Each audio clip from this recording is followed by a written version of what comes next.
Well, absolute chaos has broken out in Minnesota after yet another terrifying police shooting. Yesterday afternoon, local police pulled over 20-year-old Daunte Wright for a traffic violation and determined that he had an outstanding arrest warrant. When police tried to arrest the young man, he re-entered the vehicle and tried to drive away. He made it several blocks before an officer shouted taser. Well, actually, we can see what happens here as she shouts taser, but then accidentally shoots him dead with a gun.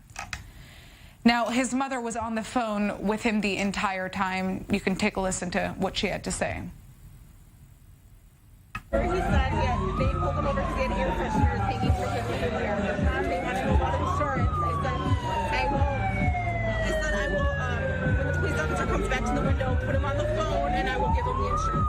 Then I heard the police officer come to the window and say, put the phone down and get out of the car. And Daunte said, why?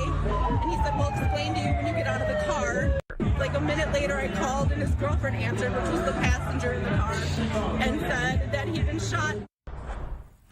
All right, looks like it was a bit tough to hear her, but what she was basically saying there was that she was on the phone.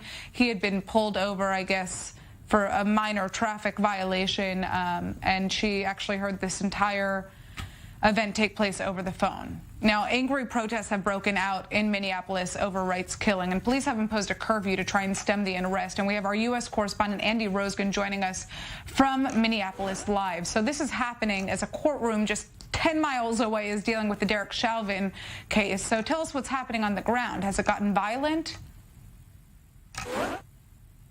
Not at the moment, Natasha, and what a terrible coincidence that the Chauvin trial is going on right now in the death of George Floyd at the same time that all of this is happening. I'm outside the Brooklyn Center Police Department. This is the suburb where this shooting yesterday happened. We had to stand for a little ways back here, and you can probably see behind me, might be able to see the long line of police officers in riot gear that are lined up back there. And you see behind me outside the police department, these concrete barriers and the fences, those just went up in the last 5 minutes. That's how serious this is for the police department here. There was rioting last night. There was a shopping center just in front of me here that they had some looting last night. Police used rubber bullets and tear gas and flashbangs to push away a group that had gathered out here, and that's why they're taking no chances tonight as a crowd has started to gather right outside right now, outside the police department. There's nothing violent going on at the moment, just people shouting at the police officers, trying to engage them.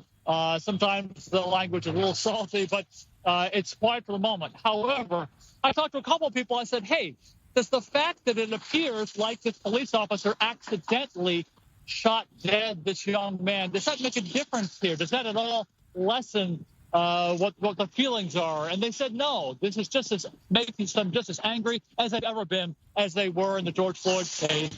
And that's why we're expecting more protests out here that could be violent in about 5 hours. Natasha? Right. Well, you know, obviously it's a very devastating story, especially since when we saw that footage, the police camera body footage, you can see that the police officer, I mean, she clearly made a mistake. Not that that's okay in any way. All right. Thank you for that update, Andy. We are going to move on to Professor Omékongo Dibinga to dive a little deeper into the greater racial unrest that has been building over the years in the United States. So, Omékongo, this shooting comes less than a year after the death of George Floyd and a summer of racial unrest. But looking more broadly, this is only the latest in a string of police killings that have sparked the Black Lives Matter movement. So my question is, has anything actually changed in terms of police brutality and accountability? Have things gotten any better? Have they gotten worse? Well, despite the tragic events of this past weekend, I have to say that in many situations, things have gotten somewhat better.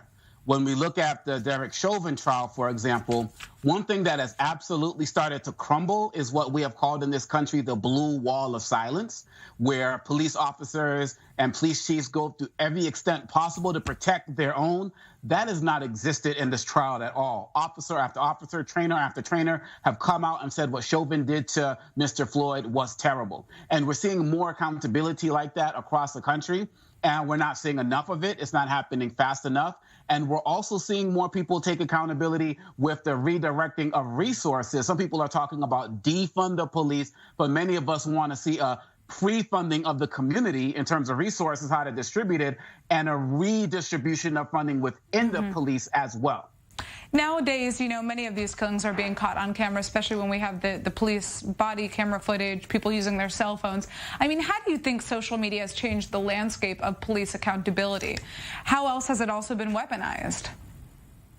Well, on some levels, it has helped because people who have not been witness to the experience of being Black in America, for many of us, they're seeing it firsthand. No one would have seen something like what happened to George Floyd, though it's happened in many different ways across the country for decades since we've been here. And I can think of even more examples that were equally as vicious and sometimes even more vicious, but people haven't seen that broadcast. And so now people in their suburban areas or in other neighborhoods are seeing it firsthand, instances where you can't say they must have done something, and you just need to respect law enforcement. So in that sense, it's been good. At the same time, we have people who think that these killings are justified, replaying the videos. We saw there was actually, I don't know if you're aware of this, a George Floyd challenge where people were recreating the killing and distributing it on their social media platforms to mock what happened to him. And so on those levels, it's become extremely problematic.